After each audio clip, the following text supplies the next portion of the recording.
We stand tall, never fall to the rise with wings of Atlanta. We stand tall, never fall to the rise with wings of Atlanta. We stand tall, never fall to the rise with wings of Atlanta.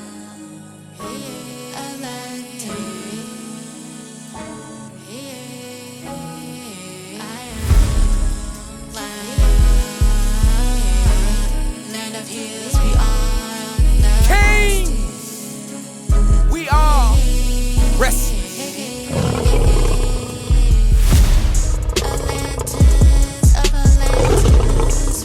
For a unity of our royalness. We soar like never before. Nichel MOLIAE, to mold of divinity and embrace. For a unity of our royal Nichel MOLIAE, leaders of who we are. Atlantans, never fall from greatness. We forever stand tall. Atlantis. Atlantans, we raise that bar, we raise that. Hey yo, Queen Empress, Nichel MOLIAE. Sustainability give us. We Stand tall, never fall to the rise with wings of Atlanta. Power makers. Welcome everyone. This is Nichel Anderson, and I'm releasing another clip, that episode that I did about now 2 years ago, pretty much. And it came to me to kind of, well, I always wanted to re-record it in a sense, or re-edit it, that I'm splitting the part. It was talking about jealous people, haters. And what happened was my whole goal was to talk about the characters of Atlantis. And then I kind of went there where in that opening of my statement of my episode, I ended up had to kind of share a journey. And that was being just constantly dealing with, as I was growing up, even thereafter, what have you, I dealt with jealous people, particularly when I wrote the book, Mitzrayim, a memoir of a past life in ancient Egypt. And I kind of went there and told about, my journey when I wrote my second book, which is about corporate America. And after that, I noticed that people was kind of, I was raw with it, that people was interested, they was downloading it, and so forth. So I thought, later on when I get time, I'm going to split it so when people can actually see I want this to be focusing on this topic. And then the other part of the episode to focus on just Atlantis. So right now, I'm finally able to have time to do that. And this is what this is about. So I'm just doing my opening to it before I just let it play. And I kind of had to move some things around so it can kind of flow, because I'm talking about, the year of my season, which is when I did that, it was season 6. And I just wanted to kind of let that be separate. So this is a separate episode of mainly focus on that, sharing my journey, sharing the challenges, sharing how people can be so mean, even when you're doing your dream and minding your business, and putting a spotlight on that they reap what they sow. I said that with emphasis, but it's true. So this right here is just to kind of separate the two that I did that day. It was on January in 2023. And now I'm just re-releasing it where it's just going to focus on that first part where I just kind of went there and shared a part of my journey, all that I went through, all that I sacrificed, all that I have been giving to the universe. And basically I was like, how the audacity. And you know what? I'm going to talk about it. And that's what I said. So before I get to that, here it is now, about 2 years later. And there's some other things I wanted to talk about jealousy. I grew up in a household with haters. I'm going to let that process. I grew up in a household where jealousy was hidden. Envy was definitely hidden and projected on me because of who I am. And I never did one iota thing. They say here in the United States, iota. I never did anything to deserve that. When you were a child, literally, what could you possibly do when your hands is smaller than a slice of bread? I mean, but I was treated as such. I was ignored. I was abandoned. And I didn't know who I could trust to talk about that. Then on top of that, when you thought you had friends growing up, and they smile in your face, they play in the sand, and the little sand area, sandbox as they call it. And fast forward, they always had a jealousy type energy. So Jesus teaches us that in scripture, that in these days, They will be in your family. They will be close to you. That's what basically what you translate that to. So we fast forward to now. Everything you find out about my name in a sense of my creativity, my writing, my books, the film that I did on WBD Boys, even a short film on MOLIAE, that's all I could get to, not really what I wanted to when I arrived in Atlanta. These episodes, if you go back, Maya Angelou, she became my surrogated mother because I never really had a godly mother. I'm going to put it like that. I never really had a godly father. So I'm being raw with you this year is because I really don't give a. I just care about who I am and who God said, who are you? You're this. And he showed me because without him, I would have, He is the glory. You know, jealousy and envy is a very, very bad thing to the soul.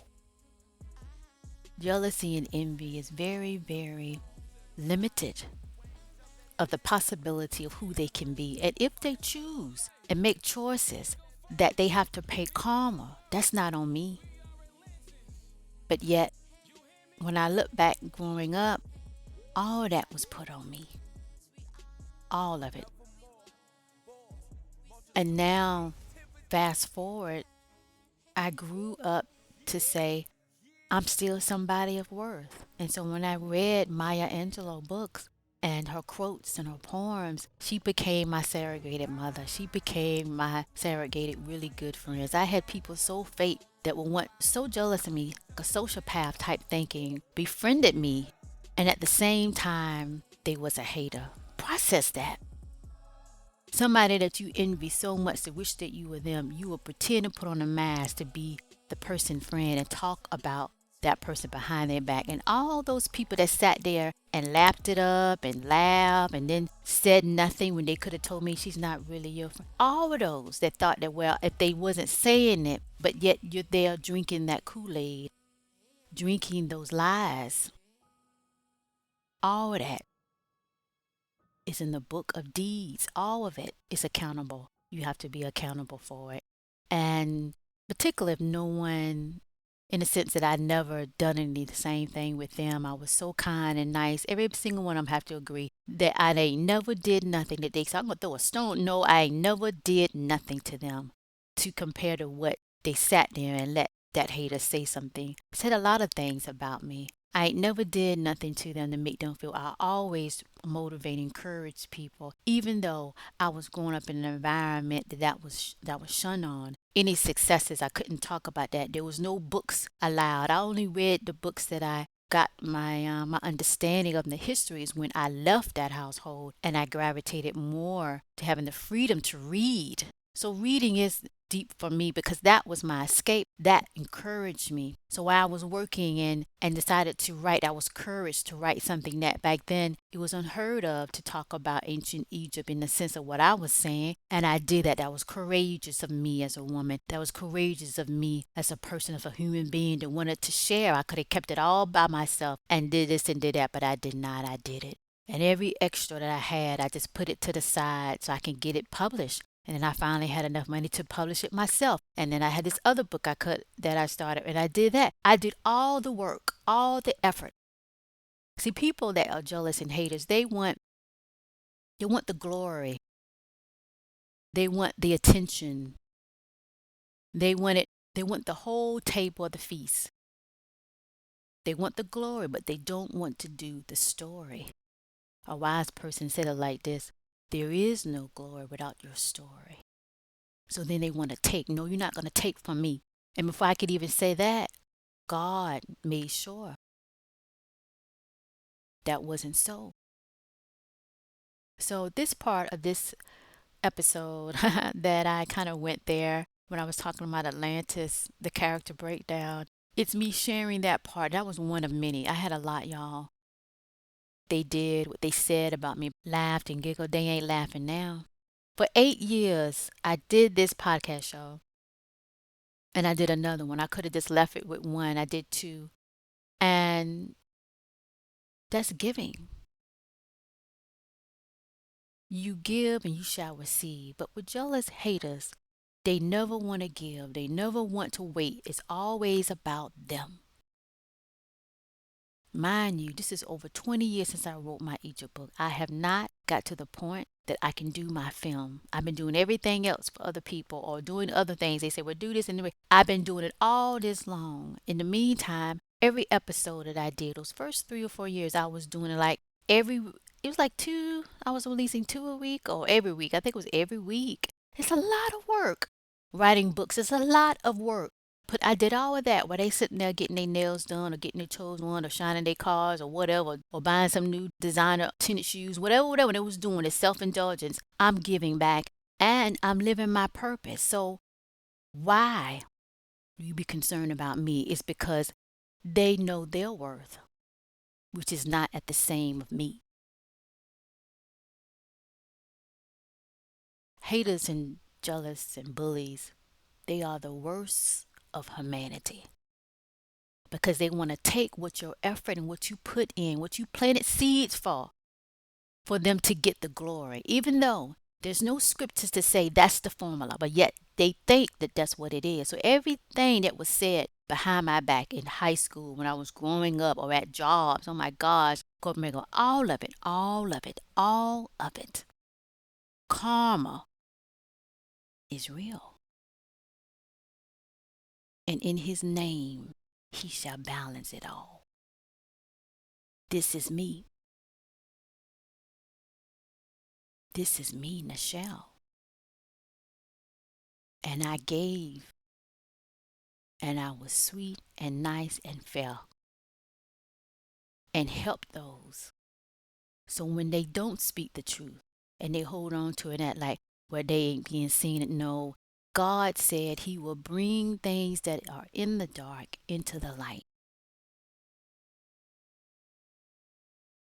That's what's up. I do have plans to kind of like even expand on this topic because it's a spiritual type warfare. It's a balance, and you have to heal your own self to understand. And at the same time, hold on to your worth and idea, because guess what? I became successful. It's not what you have, it's who you are. So when I was told you're different, you're this and you're that, I'm like, I'm only like 5 or something. What did I possibly have? But what they was saying was they saw the spirit of God. They saw the energy, the positive high vibration. They saw something that they wished they had. But if you stop being all about oneself and thinking one-sided and do the effort, all this work I did, all this work, podcasting is not easy. I wrote it, I recorded it, I edited it, I put it up, I market it, repeat. Come on, I did it all for 8 years.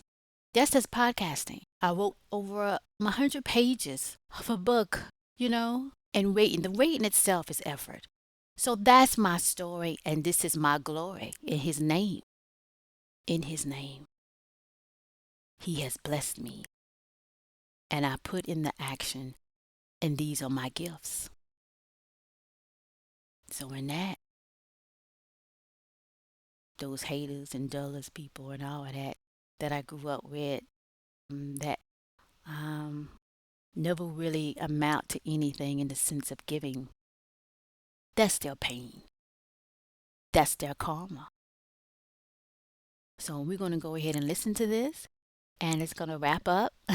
And I just wanted to separate it because it needs to be discussed. It needs to be healed in the sense of those that was on the other end with that attack on being jealous at and being, haters on you. It needs to be separated. So hopefully you can find something to it. If you're drawn to this, it's a reason why.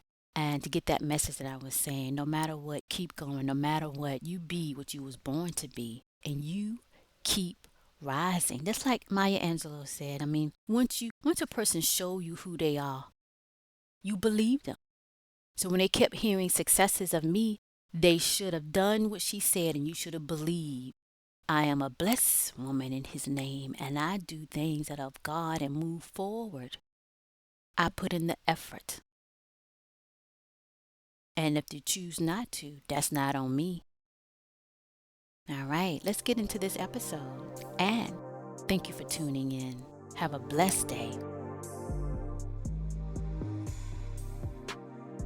Welcome, everyone. This is Nichel Anderson. I'm your host for my podcast show, Nichel Anderson Short Stories and Beyond. So today is a new year, new beginning. We're going to do this.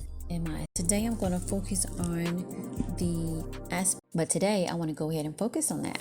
So without further ado, my name is Nichel Anderson and I love writing. I love stories and writing them, of course. Of course, my dream here is in Atlanta is go ahead and continue to get to my path of filming, particularly of my book, Mitzrayim, a memoir of a past life in ancient Egypt. And my goal is to continue to write stories and bring them to life. I started this podcast going on, 6 seasons, and I really enjoy my podcasting. I'm able to connect and to expand on things that I don't have, much time to. And I create it and I move on to the next and I create. And it's a lovely experience. I just love to sometimes when I can take a break and, drink some tea and talk about my writing and what I'm blessed with. So I'm very happy to do that. And today Atlantans came about. It was just in my spirit to kind of focus on that. This podcast is mainly from my book, as I mentioned. If you have purchased my book, please consider to leave a review on Amazon. If you love it, please be positive. There was a hater over there roaming around and wanted to post that offer thing. I need to do a response to that, but I've just been busy and more important things. And I'm going to take this moment to do that before I get into Atlantis. Haters are just people that they refuse to accept someone else's purpose and talent.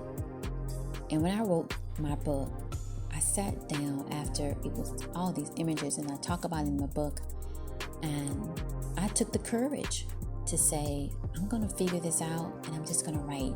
At that time, I wasn't considered a writer, even though when I was in college, one of my English professor told me that you good. And I did take it serious. I was into retail and fashion. And he's like, no, you need to really, his name was Mr. Wright. And he used to always just be very engaged when I turn in my writing assignments or what have you. Anyway, the journey of that is when those images came through and I'm sharing like a memoir, that was my heart. And I decided another courage moment to keep writing. Because see, fear, when it knows it's your purpose, will take that away. And I remember I decided to get up from that and push through all that fear. I have a separate podcast if you're struggling with fear, the surviving your journey to a success. Do check that out. I talk about that. I have a skit about Mr. Fear and his cohorts and comrades and all of that. But I took the chance to write that book where at that time, talking about black Egyptians or black queens and all of that was a taboo, because you definitely didn't learn it when I was going in school. You just learned about slavery, Martin Luther King, and bam, here you are. And that was that fear that no one would accept it, understand it, or connect with it. And I took the chance and I did it. I found a way I could put it in a book and I put it out there. That took more courage, particularly one when it was over 50 pages, and that fear came up like a storm. And my ancestors just talked to me and said, get up. And I got up and I went to that. It was a typewriter back then, more so, not this iPad. And I did it. And I typed the remaining of those close to, because you gotta type it in, it's like front and back, but for that it's like one sheet of paper when you finish typing it up. And I did that nonstop, and I completed the manuscript in 2 months. That's my journey, that's my purpose, that's my lifetime, that's what I'm sharing. And then you put it out there, and then someone come and review it and don't even they don't like the history, maybe they don't like black history, I don't care. I'm being raw with y'all. And if I read about Italians and their history, I'm going to honor that. I'm going to honor the books that the person took the time. Writing a book is a huge project. It takes your soul and your whole entity. And to write that awful thing on Amazon, and I'm not going to talk about Barnes & Noble, I had wonderful reviews. I was so busy. It took me 3 years to read these reviews of my book after I came to Atlanta. And I was just thrilled that people connected with it and what they wrote. In 2020, for some other reason, I'm getting a side-eye over here, was removed. And I'm just like, what? So that was Barnes & Noble. So yeah, I had several good ones that they took the time and they wrote about my book. And I was when I finally read it, a couple years after that, I was like, I don't know what brought me to it. I guess, it was just in me to kind of check that out. And I was so thoughtful of them to do that. And then I think a year after that or whatever, then I saw something with someone wrote awful. If you can have a review and you maybe just didn't connect with it, but you don't try to tear someone down and to mock the characters, what I felt that came through channeling and being a medium of that, doesn't give the person the right to say beyond that, I just didn't connect with it. You say that this wasn't for me, maybe someone else, and you'll move on. And pretty much as the old saying is, if you can't say something nice, you don't say nothing at all. So when you have people that say that about your talent and about your blessing and what you're good at, what you're great at, and they tear it down to say, this is not this is not that. Yeah, then you turn around, they're sitting there stuffing their face with it and enjoying all the goodness that you put out there, but they can't say it to your face. And to post something like that is so wrong. But we all reap what we sow. We all reap what we sow. And I know it's a calling. I know it's a purpose. Before I published that book, Mitzrayim, a memoir of a past life in ancient Egypt, this is the first time I'm even discussing this, y'all. So I'm going to go with it before I get into my conversation. Y'all got to deal with this. My Corporate America, Surviving Your Journey Towards Success. That came to me because working in Corporate America after college, I'm like, oh my gosh, they don't even teach this in college. This is crazy. And you know what?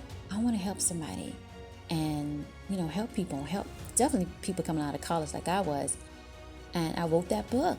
And I remember I've seen this person on television, and she's supposed to be this and that, HR. So I sent my book. Do you know that lady when I called just to check on it? I was like, I would just like to check on my book to see if you enjoyed it. And I was about, that she screamed at me like she was talking to somebody that, I don't know, whatever, that it was the awful book she ever read in her life. How could you do this? You don't know what you're talking about. And I'm listening to, she's on television. She's a television personality. The television station calls her in to talk about HR and everything. And I sent my book for a review. That's what they say to do. You're young, you're 20s, you're doing what you're supposed to do. And you're by that time, I already had the manuscript of Mitzrayim. I just didn't publish it yet. I was trying to find a publisher. I was doing it, y'all, even though that was unheard of to kind of talk about Black history in that form. And later on, I had this issue at the job in this company, and I thought to write a book about how you can survive it. Corporate America, Surviving Your Journey Towards Success. Just came up with the title. I even planned the whole filming of the picture on the front. I did that. I had permission to use the office at the company I was with. Yeah, so that right there was the first seed of my future of being here in Atlanta filming. Of course, that little side journal of doing a stage play, but nevertheless, she's screaming on the phone. And based on my childhood, and you can check my other podcast where I talk about my story a bit, I'm so used to that jealousy abuse because I experienced it as a child. And so I just sat there and let her go off. And then when she finally finished screaming at me, it was just so unprofessional. I could have called the station manager and say, "This is your expert?" But what that was jealousy. What that was envy. What that was dumb energy. Check my other podcast. I talk about dumb energy, the same thing as bullying energy. And what that was disrespect. And it showed me that people that you see on television or what they say they're expert are or whatever that, if they have that energy, guess what? They're not saying you nothing, they're just selling you a pipe dream. And to do that to a person that took the chance and wrote a second book, and really is to help. If you ever do read my book, Corporate America, Surviving Your Journey Towards Success, you can read it. I'm there to help. And to do that and throw all those temper tantrums and all of that is nothing but the enemy. So I said, you know what? At that time, fast forward, I get to Atlanta. 2 years later, I get an email. It's from Essence magazine about that book. Hallelujah. Thank you, Jesus. It was meant to be. And I'm featured in the magazine, and I was in high school. I say a couple years before that episode on the phone with somebody that should have the dignity to say, let me go ahead and check this and let me pray to God or whatever. No, she came out screaming with all of that envy and jealousy of insanity. And she could have just said, you know what? I really don't think the book is for us, or I think you missed this or whatever, but good for you for doing it. And then we could have ended that call. No, she had to scream her inferiority. Fast forward from that, it's about like 2 years after I got here, I believe, and they want to feature my book. Can I get a clap on that? I did that. I had the courage. I didn't let that lady put me down to make feel I was inferior. I was superior than her because I'm the calm one, and I created a book that can help people. So with that, fast forward, I got that blessing that it was meant to be. And I was in a magazine, and I was in high school. Love that magazine, and here I am, my name and my book. And I'm on the front cover with 3 other people I shared, a couple other people I shared on the cover. And we're in the magazine. Are you kidding me? You're doggone right. So when you fast forward to this comment on Amazon about my Mitzrayim book, guess what? I would say bring it, but I just say, you know what? Live in your own misery, because I'm going to keep going, and I love what I do, and I am talented. Multi-talented. And Princess Aminia had a message, and I called it. When I explained it is of me to share with you, I meant it. And that's what this journey is. So enough of that. I had to get that out, and we're going to move forward. But that was for somebody that's listening in and might be going the same thing. Guess what? You keep going, and you are the success. You are talented. And no matter who doesn't appreciate it, who cares? Because guess what? It's going to manifest, and it's going to show to everybody. I think it's in scripture somewhere that God will present a buffet among your enemies, and you're going to have it all. You hear me? All right, so we're going to get into this. That just came. I didn't plan it. It just happened. It seemed like I needed to address it, and I did. That's my response to that ignorant remark. So if you love my book, help a sister out. Go ahead, tell somebody else to post a positive review of my book once they read it, and they're going to get something from it. That's what those other people that their reviews was deleted was saying. It's a giving energy.